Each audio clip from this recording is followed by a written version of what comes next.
मुझे लगा कि मैं आप लोगों को थोड़ा सा सैम्पलिंग के बारे में मुझे बता देना चाहिए, because the way how we approach our respondents that depends upon कि हमारा सैंपल साइज क्या है या सैम्पलिंग का टाइप हमारा क्या रहेगा। तो एक होता है सिंपल रैंडम सैम्पलिंग, जहाँ पे बहुत जो जेनरिक टॉपिक्स होते हैं, जैसे हमें किसी से भी नॉर्मल किस पार्टी को लेकर किसी का ओपिनियन है या इस तरीके के जो भी टॉपिक्स होते हैं वो सिंपल रैंडम सैम्पलिंग पे डिपेंड करते हैं। उसमें हम आउट ऑफ द क्राउड किसी को भी चूज कर सकते हैं। देन होता है आपका स्ट्रैटिफाइड सैंपल होता है, जिसमें आप सैंपल ग्रुप को वेरियस उसमें डिवाइड कर देते हो कैटेगरीज में।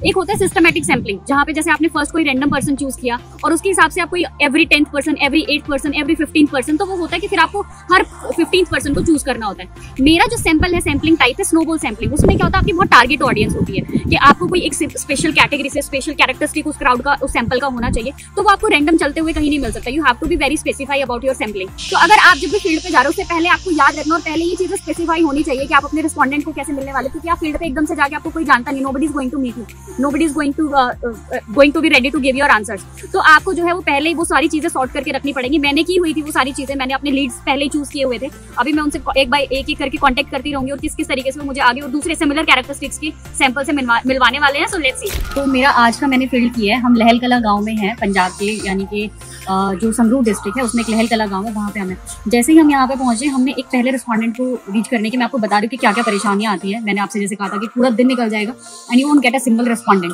तो हम पहले घर में गए, वहाँ से हमें कोई रिस्पॉन्स नहीं मिला। Then we set down and sorted कि हमें कहाँ कहाँ जाना चाहिए, क्या जाना चाहिए।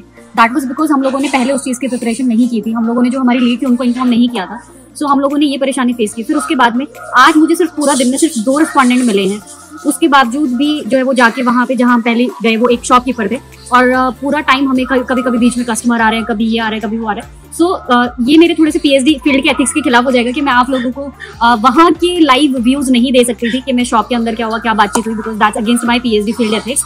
बट मैं आप लोगों को अपडेट दे रही हूँ कि पहला जो है हमने शॉपकीपर से जाके बात की, दूसरा जाके हमने घर से। तो पूरा दिन में हम टोटली 4-5 लोगों से मिले, जहाँ पे हमें सिर्फ 2 रिस्पोंडेंट मिले हैं और वहाँ से भी हमें कंप्लीट इन्फॉर्मेशन अभी तक नहीं मिली है। तो लेट्स सी, आज की जर्नी हमारी जो है वो लहल कला में समाप्त हो जाती है और कल हम जो है वो मिलेंगे लहरा गागा में। बिकॉज एक फील्ड का इंपॉर्टेंट रूल ये होता है कि आपको कभी भी सारे रिस्पोंडेंट्स एक ही जगह से कलेक्ट करने नहीं होते हैं, क्योंकि उसमें क्या हो जाता है कि आपको एक ही जगह की सिमिलर व्यूज मिलते हैं। तो अगर आप एक डिस्ट्रिक्ट भी ले रहे हैं एज अ फील्ड, तो आपको वहाँ की डिफरेंट स्पोर्ट्स जो है वो सिलेक्ट करने होते हैं। तो कल मैं जाऊंगी लहरा गागा में, देखते हैं वहाँ की क्या जर्नी रहने वाली है और कितने रिस्पोंडेंट्स हमें कल वहाँ से मिलते हैं। तब तक के लिए गुड बाय, गुड नाइट, हम लोग कल मिलेंगे।